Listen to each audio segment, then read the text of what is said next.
नमस्कार विद्यार्थियों।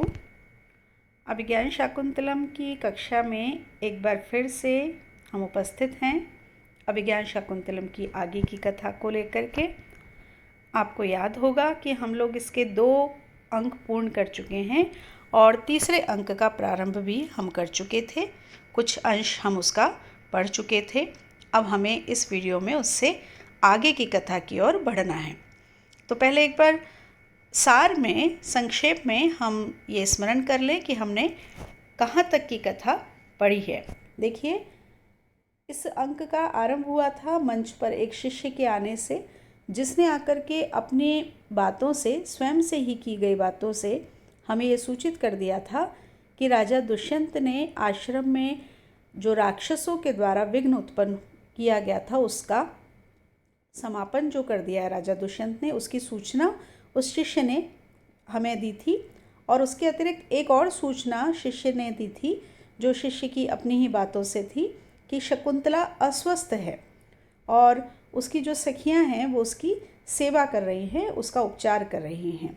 इसी क्रम में फिर आगे जो नाटक बढ़ा था वो राजा से बढ़ा था कि राजा एक कामी की अवस्था में मंच पर प्रवेश करते हैं और वो पीड़ित हैं इस बात से कि अब उन्हें ये आश्रम छोड़ करके जाना होगा, लेकिन वो शकुंतला को छोड़ करके जाना नहीं चाहते हैं।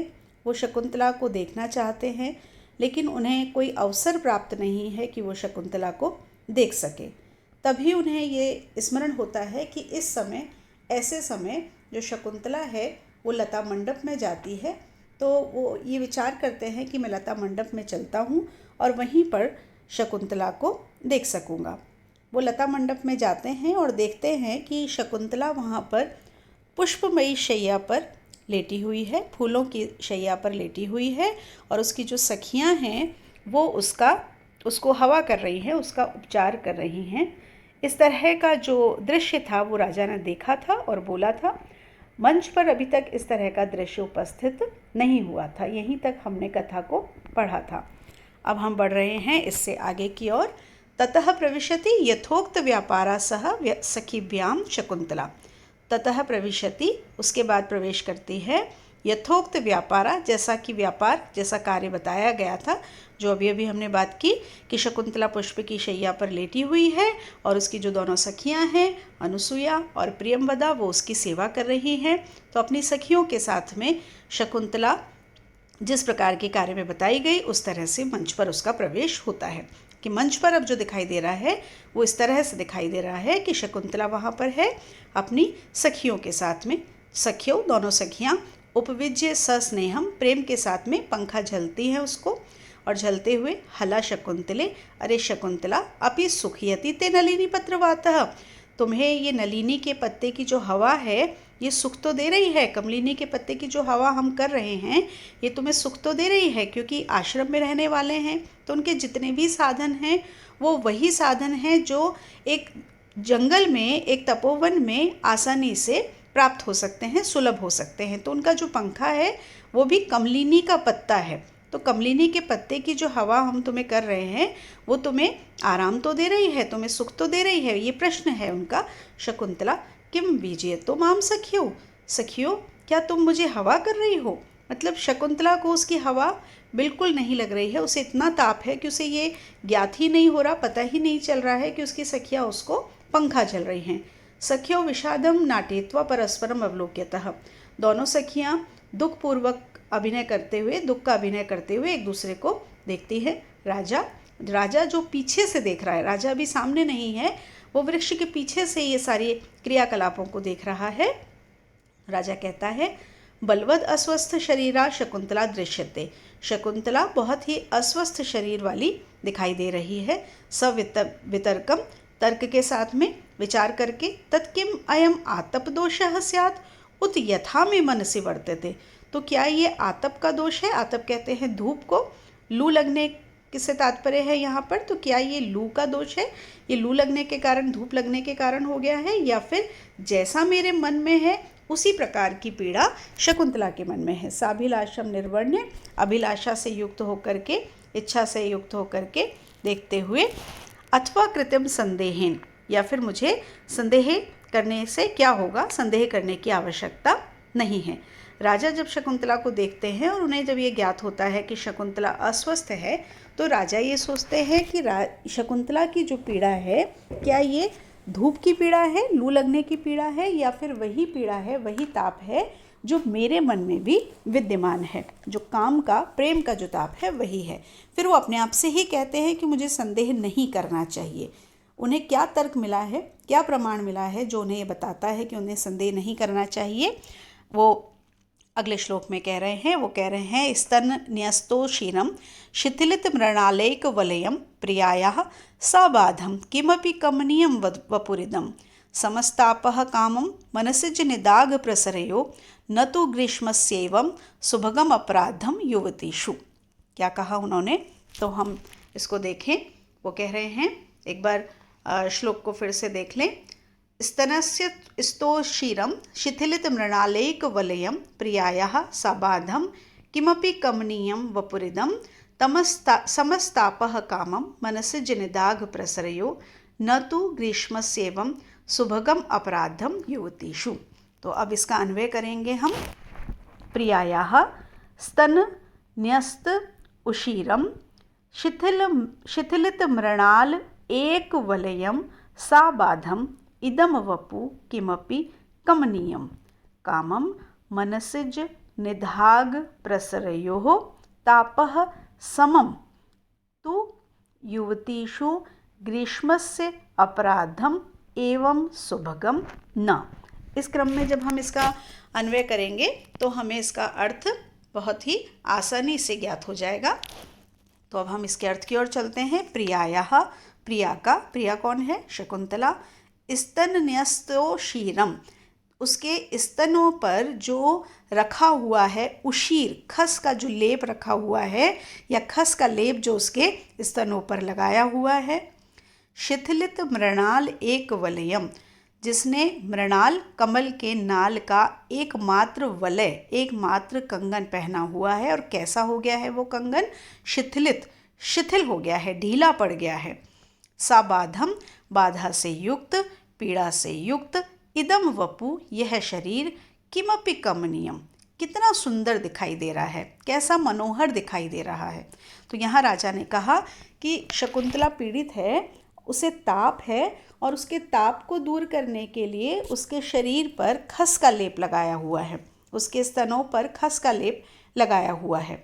और वो इतनी दुर्बल हो गई है कि उसने जो एक कंगन पहन रखा है, आभूषण के नाम पर उसने मात्र एक कंगन पहन रखा है। किसका कंगन पहन रखा है, कमल नाल का, कमल की जो नाल है उसको कंगन के रूप में उसने धारण कर रखा है। फिर वही बात कि क्योंकि यह तपोवन है, यहाँ पर हर साधन वही होगा जो तपोवन में, एक जंगल में उपलब्ध हो सकता है। तो क्योंकि ये तपस्वी कन्याएं हैं, इनके पास कोई हीरे चांदी के आभूषण नहीं होंगे, इनके आभूषण भी प्रकृति प्रदत्ति ही होंगे। तो उसने जो कंगन पहन रखा है वो कमलनाल का कंगन है। और इसका जो शरीर है वो कैसा है, बाधा से युक्त, अर्थात पीड़ा से युक्त है। लेकिन फिर भी किमपि कमनीयम, कितना सुंदर दिखाई दे रहा है, कैसा मनोहर दिखाई दे रहा है। यदि कोई पीड़ा से युक्त होता है तो क्या वो सुंदरता से युक्त हो सकता है, क्या वो सुंदर दिखाई दे सकता है। लेकिन शकुंतला पीड़ा से युक्त भी है और इसका जो शरीर है वो सुंदर भी दिखाई दे रहा है। तो आगे अपनी बात को कहते हैं, कामम, भले ही मनसिज निदाग प्रसरयो, मनसिज कामदेव को कहा जाता है, काम को। तो काम का और निदाग धूप का, ग्रीष्म का, प्रसरयो जो प्रसार होता है, जो ताप होता है, प्रसरयो तापः, उसके प्रसार का जो ताप होता है, उसके फैलने की जो पीड़ा होती है, समः, समान होती है, एक जैसी होती है। तो किंतु युवतीषु, युवतियों में, ग्रीष्मस्य अपराधम, ग्रीष्म का जो अपराध है, ग्रीष्म का जो संताप है, उसकी जो पीड़ा है, एवं सुभगम न, इस प्रकार से सुभग, भग का तात्पर्य ऐश्वर्य होता है, यहाँ पर वो ऐश्वर्य सौंदर्य के रूप में है।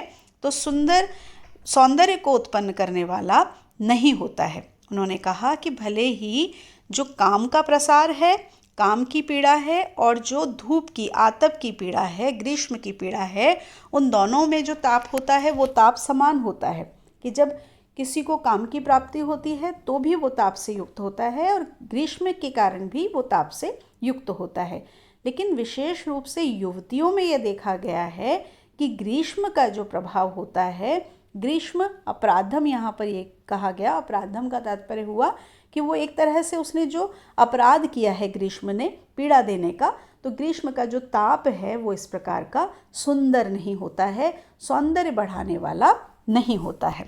तो राजा जो कह रहा था कि मैं जो संदेह कर रहा हूँ, मुझे संदेह करने की आवश्यकता नहीं है कि इसे जो पीड़ा है वो ग्रीष्म की पीड़ा है या काम की पीड़ा है। निसंदेह वो काम की पीड़ा है, क्योंकि और सब कष्ट है लेकिन उसका जो सौंदर्य है वो समाप्त नहीं हुआ है। और ऐसी स्थिति कब होती है? ऐसी स्थिति तभी होती है जब युवतियों में काम होता है, काम की पीड़ा होती है, तभी वो इतने सौंदर्य से युक्त होती हैं। ग्रीष्म के कारण वो इतने सौंदर्य से युक्त नहीं होती हैं। अब हम देखें इस श्लोक के लिए कि ये जो श्लोक है इसमें ग्रीष्म के ताप से भी ज़्यादा काम के ताप को बताया गया है विशिष्ट रूप में, तो इसलिए यहाँ पर सबसे पहला अलंकार है व्यतिरेक अलंकार।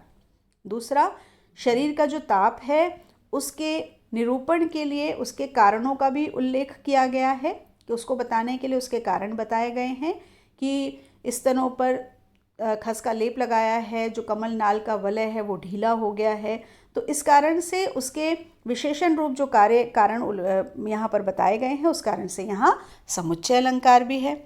शकुंतला अस्वस्थ है लेकिन फिर भी उसमें सौंदर्य की उत्पत्ति है, लावण्य की उत्पत्ति है, उसका वर्णन किया गया है। तो कारण के अभाव में भी कार्य की उत्पत्ति हो रही है, तो कारण के अभाव में भी जब कार्य की उत्पत्ति होती है तो विभावना अलंकार होता है, इस कारण से यहाँ पर विभावना अलंकार भी है। और बाधा से युक्त जो रूप है उस कारण के होने पर भी वैरूप्य, कुरूपता आदि जो कार्य का अभाव है उस कारण से यहाँ पर विशेषोक्ति भी है। विशेषोक्ति में जब कारण है और कार्य का अभाव होता है तो वहाँ पर विशेषोक्ति अलंकार होती है। कारण के अभाव में कार्य की उत्पत्ति होने से विभावना अलंकार होता है, और कारण के होने पर कार्य का अभाव होने से विशेषोक्ति अलंकार होता है। तो दोनों ही अलंकार यहाँ पर हैं, और क्योंकि विभावना और विशेषोक्ति दोनों ही हैं तो इस कारण से संदेह संकर अलंकार भी यहाँ पर है।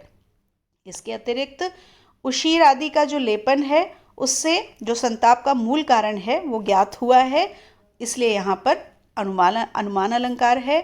और युवतीषु ये जो कहा गया ये एक प्रकार से सामान्य रूप से कहा गया, विशेष रूप से शकुंतला के लिए ना कह करके युवतियों के लिए कहा गया। बात शकुंतला की हो रही है लेकिन युवतीषु शब्द का प्रयोग किया गया, तो इस सामान्य कथन के कारण यहाँ पर अप्रस्तुत प्रशंसा अलंकार भी है।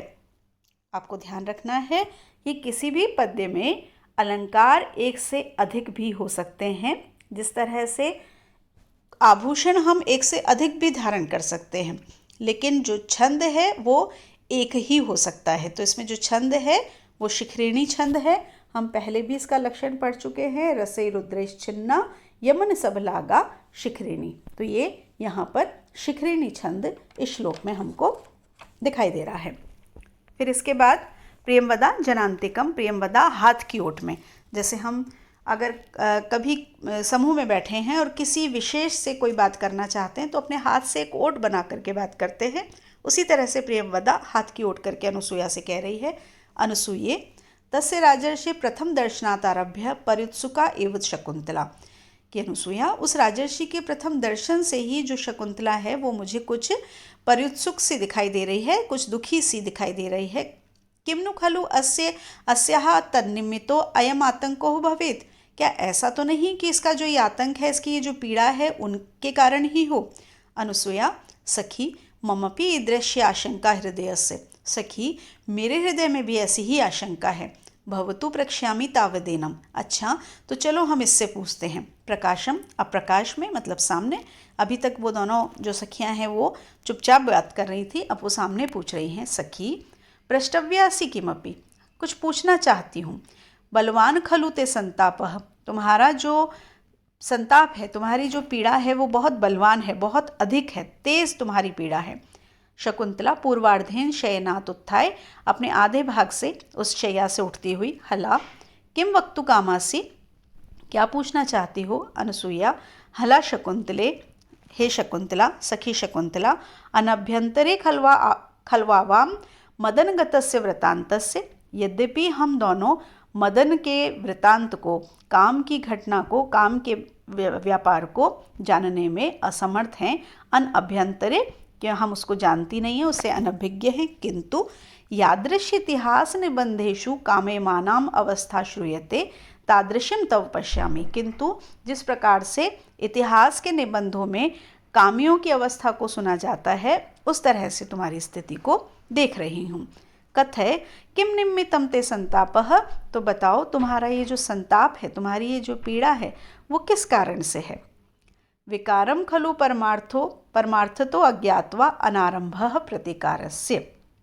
और फिर वो आगे कहते हैं कि विकारम खलु परमार्थतो, वो कह रही है कि विकार को विशेष रूप से, वास्तविक रूप से न जान करके उसका प्रतिकार, उसका हल किया जाना संभव नहीं होता है। ये सूक्ति के रूप में भी आपसे पूछा जा सकता है, इसको ध्यान रखिएगा।